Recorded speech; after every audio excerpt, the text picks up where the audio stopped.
Live from Charlotte Comedy Theater at VAPA, it's Late Night Regrets. Tonight with special guest, Amy Gascon.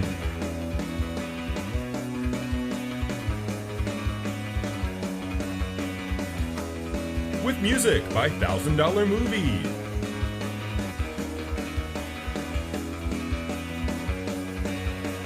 And now, here's your host, Stuart Ranson!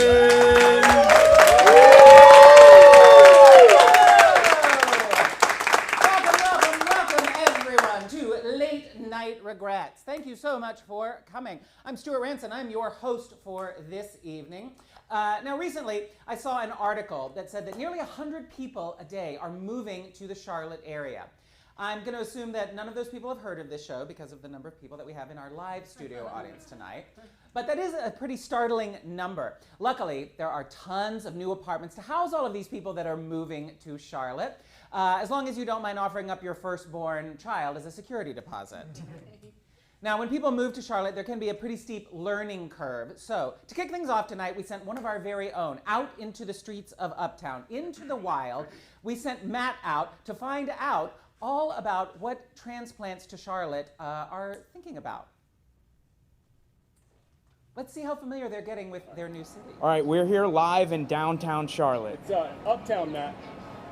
It's up. All right. We're here live in downtown Charlotte at Uptown. No, just Uptown. No downtown. Why? We don't know. All right. Well, we're here in Uptown Charlotte. Nonetheless, we're going to test the Charlotte knowledge of all of the transplants here in Charlotte. First question: are you from Charlotte? No. Correct. The first question: are you from Charlotte? No. Correct. Are you from Charlotte? No. Correct. What is the number one thing you miss about where you're from?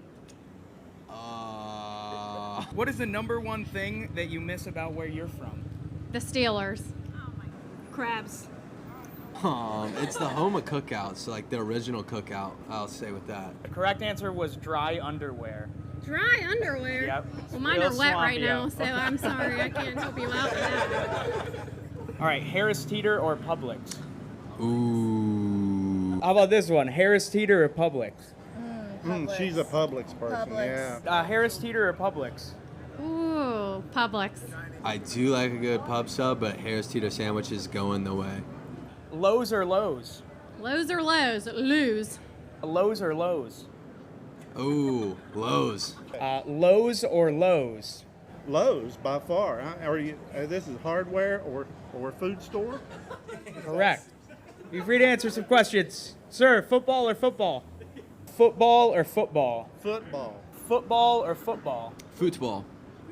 Panthers all the way, baby. Regular football. American football. Although I do watch Ted Lasso, and he's really teaching me a lot about football, so.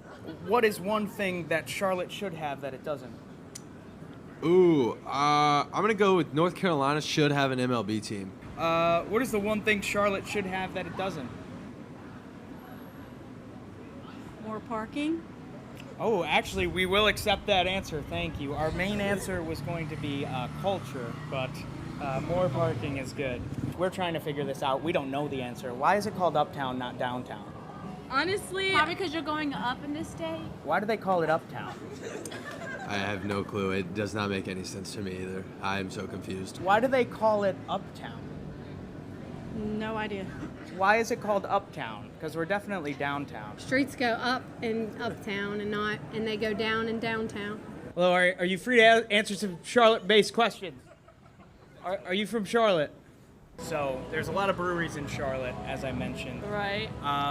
And they have some wacky names, right? Okay. We took a look at strip clubs across America. Oh, gosh. And now you guys are going to have to guess if this is the name of a Charlotte brewery or a strip club. Interesting. Brewery or strip club. Booby Trap. Booby strip club. I would say strip club too. I mean, it's in the name. That's right, good job. Brewery or strip club. Fizzy Sip. Fizzy Sip? Brewery. Fizzy Sip. Brewery. Brewery. It's marketing probably. Strip club. What? Oh my god. The Chamber. The Chamber? Chamber, the strip club. Oh my gosh. Brewery? I may be wrong. That is a brewery. All right, Blue Angel. Blue Angel. That seems like a strip club to me. Strip club. It is a strip club. Last but not least, Ozone. Ozone. Wait. Oh, I would say strip club. Strip club. Yeah. Strip club. Do Great. you know it? I wish we had a cash prize, but instead we have a koozie. Oh, So find a koozie. beer and it'll keep it Whoop, whoop. extra cold for you. And it says our logo on it. Cool. Thank you so much, Thank Kim. you. I appreciate it. Would you like to do an interview? I don't think they can hear us. Would you like to do a Charlotte-based trivia question interview for a late night show?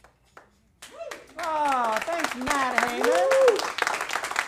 Our man on the street. I also am a transplant to Charlotte, in case you didn't know, and I will chime in on one of those questions. I prefer the Harris Teeter hot bar. I enjoy that. And the salad bar. The salad bar is great, and I love the Asian bar, but it's very expensive. That's a treat. Well, believe it or not, transplants are not the only new people in town. From time to time, we also get celebrities passing through for a major event or an extended layover. Beyonce was just here this Wednesday for her tour. You may have seen the helicopters flying all around Uptown. Late Night Regrets has conducted a poll among A-list celebrities who have recently visited Charlotte to get their feedback on our fine city. Let's take a look at some of these results. Here are the responses to our first question. A souvenir I picked up in Charlotte was, and Samuel L. Jackson responded with, a sweatshirt from the Whitewater Center. Okay, fair. Jimmy Fallon said, a six-pack from Heist Brewery. Okay, he likes a brewery. Elon Musk responded, Crowder's Mountain. Okay. Our next question was, Charlotte reminds me of. David Cross said, of growing up in Georgia. Okay, he's a Southerner. Steve Martin wrote in, of how much I love the South. Nice. Sandra Bullock responded, that I need a new agent. Okay, that one may be too soon. Our condolences to Sandra Bullock on her recent loss. The next question is, the best part of Charlotte was, and George W. Bush, wow, former president, said, the authentic barbecue. Okay. Stacey Abrams wrote in, the friendly people. Oh yeah, people are very friendly in Charlotte. Bernie Sanders responded with, the short security lines at the airport. I had to do my Bernie impression for that one. One fact that I learned about the Queen City was, now Michelle Obama said, it has an abundant green space. Very true. George Clooney wrote in that they call downtown uptown. Still a mystery. We don't know why that is. And Taylor Swift responded with that it's 4 short hours from Atlanta, which is the nearest spot that her tour is coming because she's not coming to North Carolina on her Eras tour. When I come back, I plan to, and Tom Cruise said, go rock climbing at Inner Peaks. Oh yeah, he's big stunts, did climb that wall in Abu Dhabi, and he's probably too short to get on the rides at Carowinds. Will Ferrell wrote in, tour the NASCAR Hall of Fame. Oh yeah, Talladega Nights forever. And Jesus, our Lord, responded with, not to go back to the Billy Graham Library. Okay, he's not a fan. Well, speaking of celebrities, as you may know, the Writers Guild and the Screen Actors Guild are both on strike right now. They've already postponed the Emmys to January. It looks like it's going to go on for a long time, which is putting pressure on the streaming networks. Now, to find ways to fill airtime this fall, I heard some networks were even resorting to using stock footage combined with low-budget voiceovers to pad their lineup. We actually got our hands on a sneak peek from one of these shows. Let's take a look at the Pickleball High, airing this fall on Bumbo TV. It's a new streaming network. The good news is you don't have to bum your friends. Password to watch it because Bumbo is the only network where the shows are so bad they pay you to watch them. And that's probably good because all of the other streaming networks are raising their prices. It's going to be as expensive as cable pretty darn soon. So let's take a look now at Pickleball High. New this fall, Bumbo brings you the hottest show on TV. What am I going to post on my Instagram feed today? Hey, you must be Rebecca. Oh, hey, right. You're Mark Dill. You're the new Yeah. pickleball team captain. Yeah, state champion from Texas. Oh, yeah. I hear they have a really good program there. At a high school where the students care a lot about pickleball. Oh, have you seen his ground stroke? Ooh, he looked like a nasty Nelson. Yeah, he could really bounce it. He could shake me and bake me too. He could bring it to my kitchen. Go ahead, get pickled. Oh. Have you seen his lob? And even though it's a school, there doesn't seem to be any learning happening. Turns out it wasn't statutory after all, so I can be back on the team now. I'm just glad you're out here split-stepping in the pickle dome again. Oh, yeah. Where the conversations contain a lot of technical information about pickleball. APP's gonna have something to say about that. Yeah, I know what I'm talking about. It's supposed to be 22. No way. It should be 24 by 24. No, get out of here. No way. That's how I can shake and bake. Nope, we just sticker stacker. Oh, come on. You can go get pickle. Nope, you don't know nothing about Ernie. You better catch this lob shot. Oh, don't make me bring out the volley llama. Oh, you are such a dill ball. Get out of here, slap-stepping. Chop it. And many of the students seem to be approaching their mid to late 30s. As the volley llama, No, this guy. I think that the Association of Pickleball Professionals and the Professional Pickleball Association are both completely valid organizations. There's got to be a more sportsmanlike way to resolve this than fighting in the parking lot of a La Quinta. The drama has never been higher than it will be on Bumbo TV at Pickleball High. Thursdays at 9.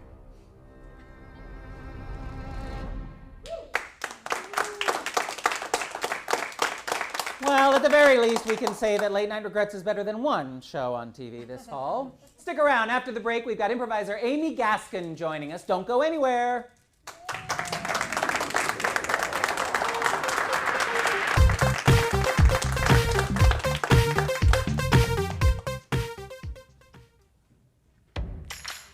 Are you interested in improv, but you're a little nervous about trying it out? I want to hear more about this. Let's talk to the ladies of Charlotte Comedy Theater's all-female improv team to find out what performing is like. Take notes. It's really important. So ladies, what you do up there seems really hard. That's what she said. So how do you get ready for your shows? Beans for breakfast. Genetically modified. Chalupa. Marmalade, maple brown sugar, porridge. It's a half a packet.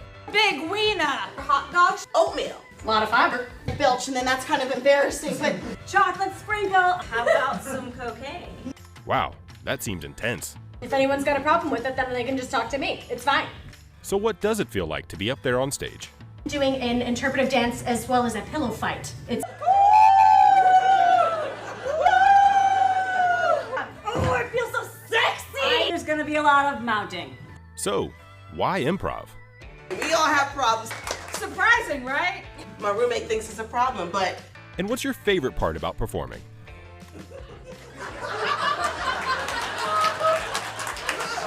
Let's pretend that we have a baby. That's not really our baby. Okay, do you have any advice for anyone wanting to give improv a try? there is not try, only do. Just do it. What's the most important rule in improv? Make eye contact. And what you want to do is you want to kind of put your butt out like this, but then put your head up like this, and you're going to want to saunter like this. No, I just like to pretend I'm scurrying. And where do you like to spend your free time when you're not on stage at Charlotte Comedy Theater? Trail! Holiday Inn Express. The Waffle House. All right, thanks for your time, ladies. LOL, okay. Any final thoughts as we wrap things up? Put on the special shoes. I still feel dead inside. Catch the ladies of That's What She Said on stage Saturday at Charlotte Comedy Theater. Tell your sisters, tell your friends, to save the children.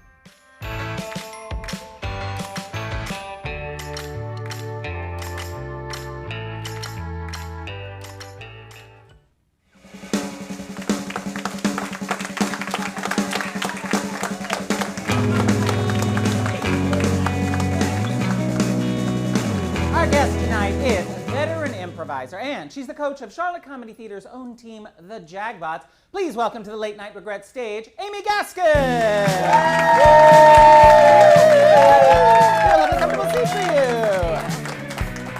Woohoo! Welcome, Amy. It's nice to see you. It's nice to see you, Stuart. Welcome back. You just got back from some travel, didn't you? Yes, I just got back from Greece, so I'm a little jet lagged. That's so exciting. Yeah. I saw some of your posts online. It looked very beautiful. Yeah. And what was your favorite part about Greece? I got to see some live theater, and so that was pretty cool. And it was like a mix between like a passion church play and like a college sketch team, and then just like traditional Greek theater, like all into one show. Yeah, and then the audience was just so multicultural that we weren't all getting the same types of jokes, so like the laughter was really weird, and it was just like comforting to me that other people don't get laughs all the time either. That's good to come back stateside and realize that like not getting laughs is universal in some ways. Yeah, it was great. It was comforting. From the OG theater, like Greece is where the cradle of democracy and also theater started. Yeah, so like if they can't do it, like I can relax. Exactly, we can take some pressure off ourselves. Yeah. So you have a very long history with improv. You grew up in Michigan, but then you also did improv in Michigan and also in Chicago, so we share that in common.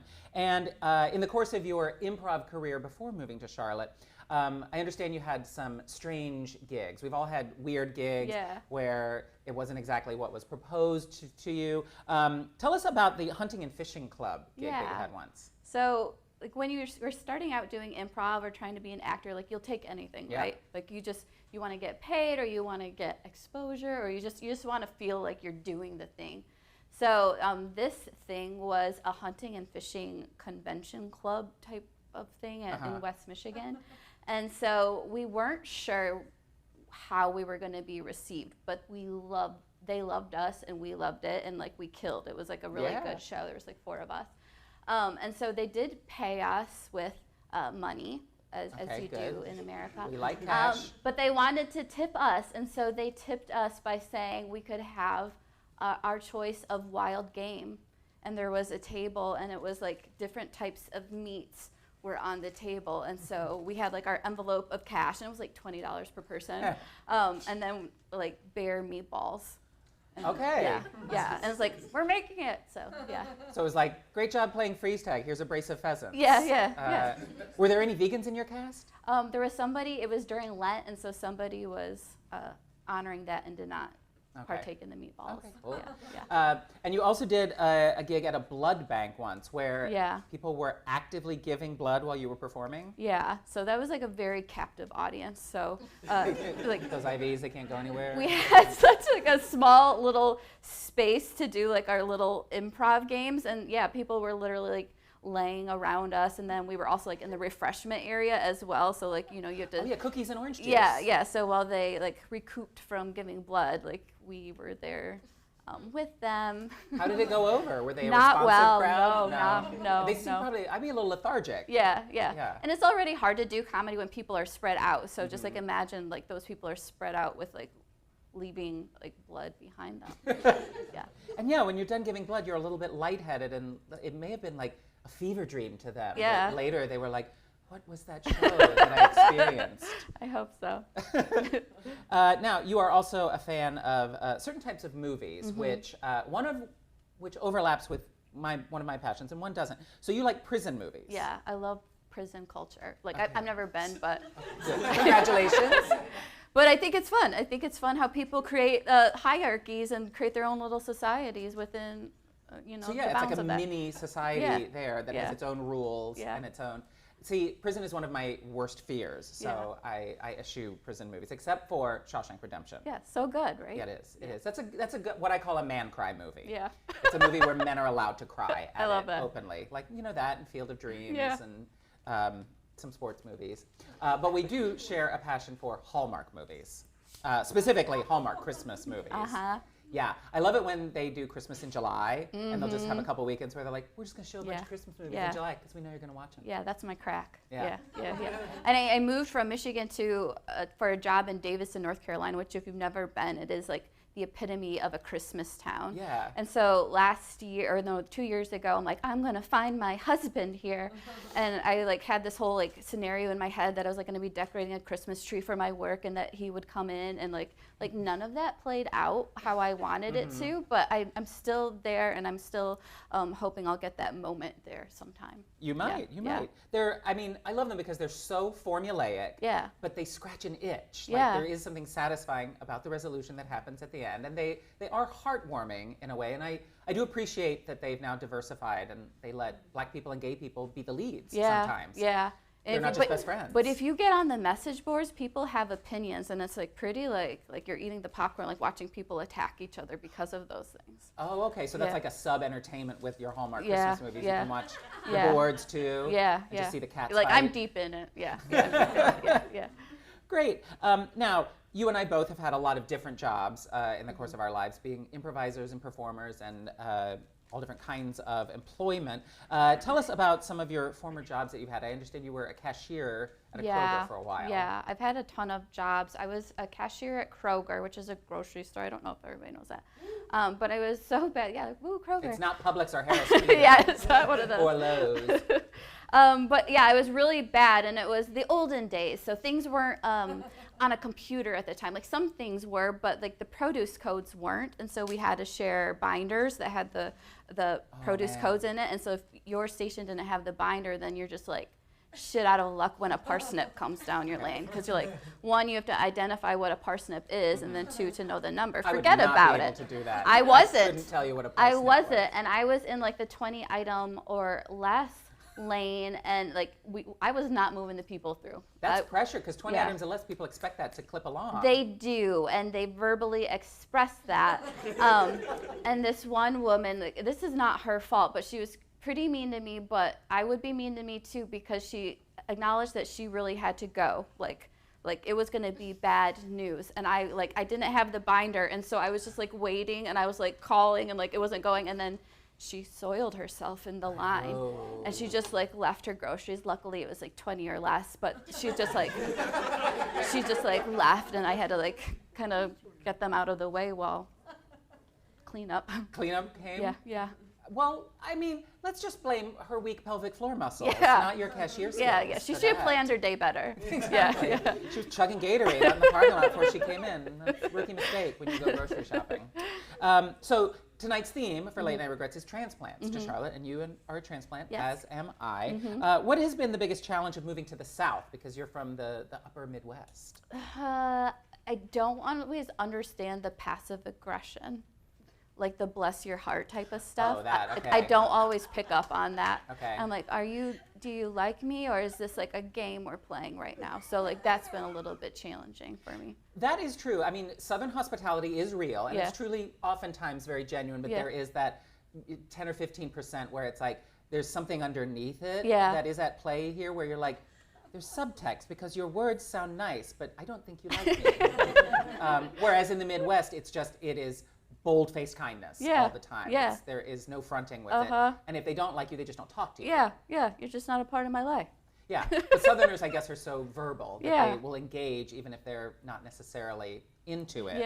And why did you choose Charlotte? The job I found. So I work at Davidson College, and it was a cute little place to go, and so here I am. But you have, like a lot of people in Charlotte, you are now subject to traffic because you have a pretty long commute. Yeah, I live in South Carolina, Rock Hill, so it's like an hour and 15 on a good day. On a good day. Yeah. A good day. Yeah. Have you had any traffic nightmares in Charlotte?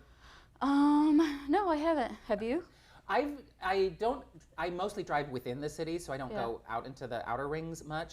But I've had some bad experiences lately just because there's more cars on the road and they haven't yet gotten the infrastructure up. Yeah. Where merge lanes, people will just like cut across 3 lanes of traffic very quickly with no turn signal. Because it's NASCAR area. Okay. You're not buying I'm not a NASCAR driver. And it terrifies me, genuinely. Well, you know what the kids are doing? They're like going on the expressway, and then like some of them are like hanging out their window. So I have seen that, and it's terrifying. Like not the driver, but like their guests. Like a dog? Like they're hanging their head out the window? No, it's like imagine like a cactus. Oh, on the side. Yeah, okay. yeah. What is the purpose of that? I don't know. Okay. I guess a thrill. Yeah. I guess you get a thrill from that. Yeah. Or maybe if they had a camera or something, I could at least understand that, because maybe they're getting a TikTok out of it. Yeah. That's probably it. Okay, Amy, we have got a couple of games that we are going to play right now. We are going to play the transplant quiz. Ooh, okay. So what we're going to do now is pull up some pictures. You're going to be able to look on the monitor right there. See ya. And these are some famous television programs that the feature of the TV show is someone is transplanted there. So that's the premise of the show. Okay. And we're going to see if you can identify what these TV shows are. Fresh Prince of Bel-Air. Ding, ding, ding. Yeah. Very good first call. Yeah, as you can see, we blurred out Will Smith there, and he's not looking like he's going to smack him. So No. I think that's a great thing. Okay, our next transplant show is Frasier. Very good. Very nice. You can tell he's sitting there at his radio desk. Yeah, he famously moved from Boston to Seattle. Okay. Okay, here comes the third one. Yeah. Mary Tyler Moore. Yes! Who can turn the world on with her smile? All right, here comes another one. This one was my suggestion. It is a deep cut. It's from the 90s. Is it the one with the blonde woman in there? I'm sure there's a blonde on the television show. It was one of John Corbett's first roles. Pass. What is it? It's Northern Exposure. Oh. Yeah, it was a very charming, quirky Yeah. show. That's one that I wonder, like, it should be on a streaming platform somehow. That's a show I feel like should be rediscovered by audiences. It'll get there. It's very charming. Yeah. Okay, we got one more coming up. Something in California based. Ooh, you're close. Beverly Hills 90210. Yes! It's Beverly Hills 90210. Look at those fashions Yeah. and that hair. Yeah. Those angel face babies. Some of them are dead now. Oh. You heard it here first. Was that too soon? Sorry. Great job. You got 4 out of 5 of Thank those. you. Very Yeah. nicely done. Yeah. All right, Amy, we are rolling right along. We are now going to play a game called What's in the Box?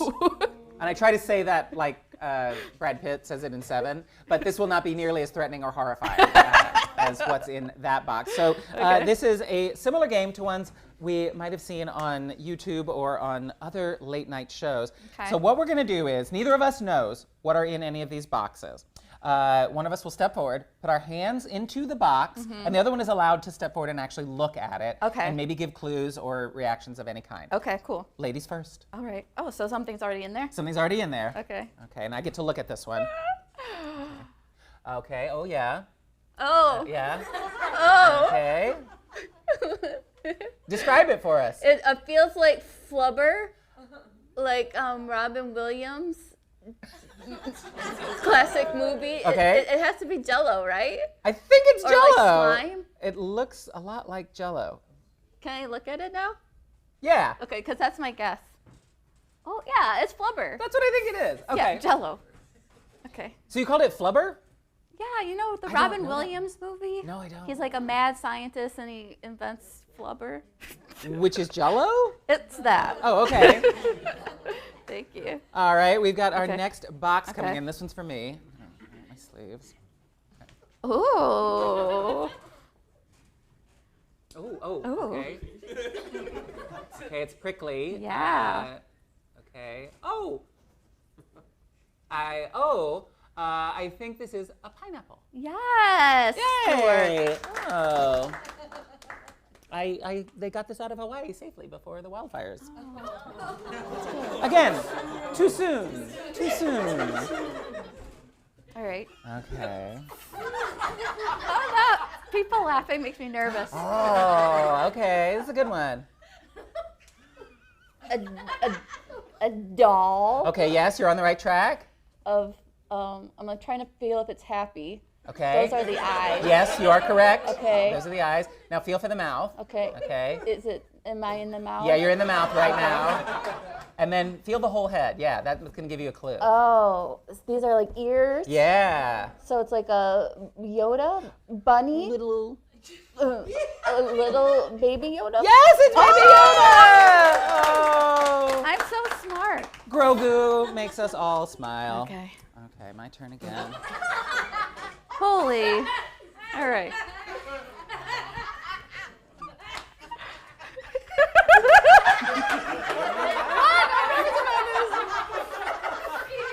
You can smell that. Can you smell that? Like, Oh, I can. Yeah. Okay, it's a pickle, I think. yeah, it's a pickle. And it's on something. Is it just stuck to a I think pedestal? Pickle on a pedestal! you got it. Pickle in a poke! Oh, good! Oh. I thought it was something else for a minute. Like a Like a sex toy. Okay. I thought it was a sex toy. Yeah. You minced no words. You gave me a good clue, though. The smell really tipped it off because Yeah. I was going down that route and I was I was going to actually be a little bit disappointed. Yeah. You got to use all the senses. You do. Oh, exactly. That's a good rule of thumb for what's in the box. If we ever play that again, we're going to take Amy Gascon's advice. All right. So that was our game, What's in the Box. When we come back, we're going to play another very fun game with one of our studio audience members. So stick around. We've got more right after this. And let's hear it for Amy Gascon.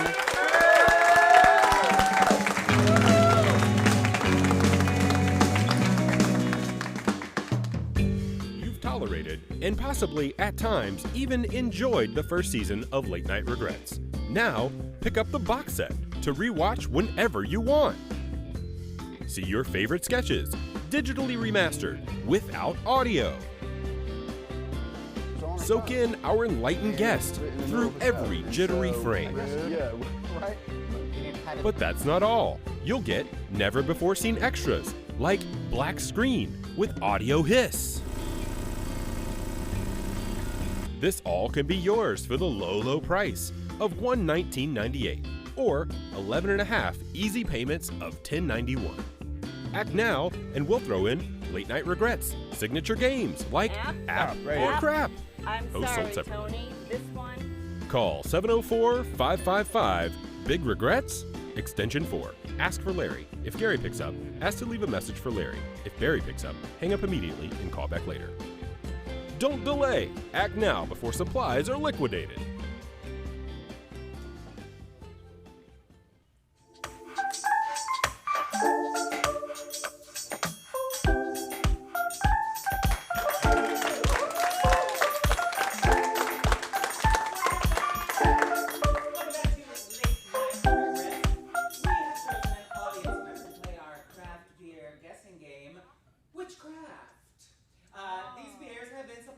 Supplied for us by Heist Brewery, so we're very grateful to them. They gave us some of their proprietary brews. So please welcome to the stage our audience volunteer.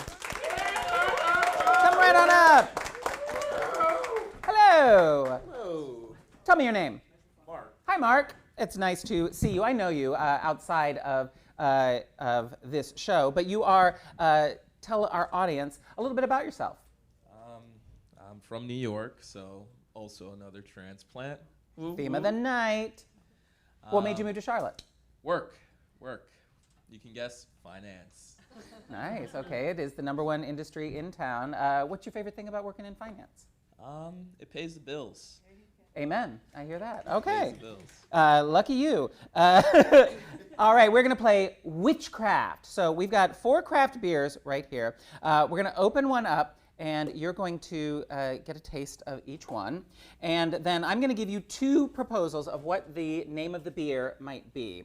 And you're going to tell me what you think the correct name of that brew is, okay? Cool. I'm going to go our first one. That's such a satisfying sound, isn't it? Now, I'm not pouring, actually, I should do it the proper way, which you have to tilt the glass. Get a lot of foam in there. Yeah, exactly. I'm sorry, I'll do it better on the next one. All right, here's your first one. I want you to give it a taste. Yeah, you can describe it. What's coming to your mind? I smell some notes, some fruity notes, maybe some lavender. Wow, you have a sophisticated beer palate. Okay, let's give it a go.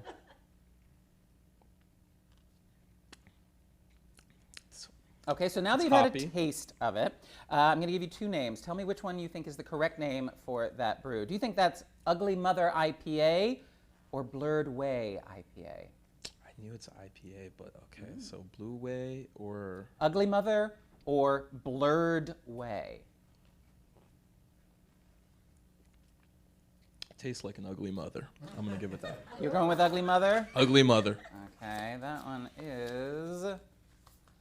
That's Blurred Way. Okay, Blurred Way IPA was the first one. Okay, here comes the second one. Now I'm going to do this one properly so that there's not a whole lot of foam. Okay, this one looks paler. Okay. Okay, enough. Ooh, I did that good. All right. Okay, very citrusy. I can smell that. Very citrusy.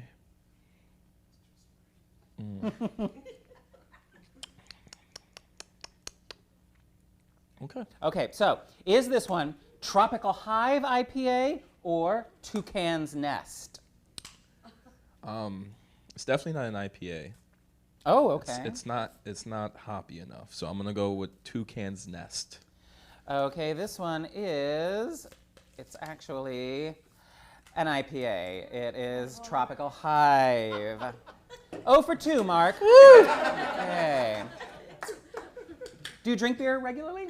Yes, I do. I do actually. I actually don't. I would be terrible at this. So I applaud you for volunteering and coming on up here. Okay, this one's darker. That looks like a stout.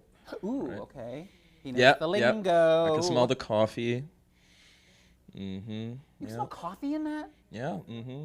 Okay. Yeah, that's like some espresso right there. All right. Do you think that one is My Mind is on the Coconut Brown Ale or My Brown Ale Girl? My Brown Ale Girl. You think that one is called My Brown Ale Girl? I mean, that's a pretty clever title. Give me it. Give me it. Okay, this one is called My Mind is on the Coconut Brown Ale. Okay, let's see if we can redeem this. I know, we need sad trombone sound FX. Okay, fourth one. Well, I mean, I bet they're delicious, though. They are delicious. They are. Okay. Okay, now this one, how would I describe the color of that one? It's not... Very light. Yeah? Could be a lager, ale. Not much flavor. Not much smell coming off of it. Okay. And the taste? It has a little bite to it. Okay. A little bitterness, but nothing. All right. Do you think that one is called Fantail Flight Pilsner or Jagged Little Pilsner? I'm gonna go with Jagged Little Pilsner. All right. This one is called, drumroll please, audience. It's Fantail Flight Pilsner.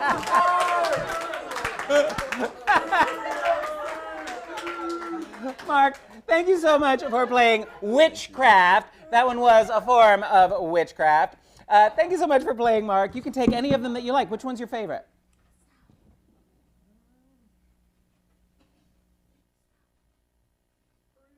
I'll take the high. Okay. Take the whole thing. Amen. Mark, everybody. That's not easy. They're all a lot of the clever pun names of these IPAs and Pilsners are designed to misdirect. They're puns, and so they're fun. All right.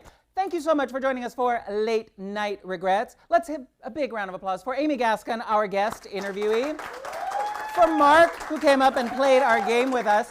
Now, our next episode is going to be September 1st, and we need your help. So, we want to hear your regrets. Your most embarrassing, your most humiliating, peculiar, mortifying, regretful, remorseful, unexpected memories. Because we want to build our next episode around some of the funniest things and stories that we can find. So, reach out to us on Instagram or Facebook at Late Night Regrets. Or you can check out our brand new website, latenightregrets.tv, to share your stories. Hopefully we'll use some of those in our next episode, which is coming to you on September 1st. Thank you to Amy Gascon. Thank you to the band $1,000 Movie for our opening song, and to Heist Brewery for supplying us with these delicious brews. Thank you everyone for coming tonight.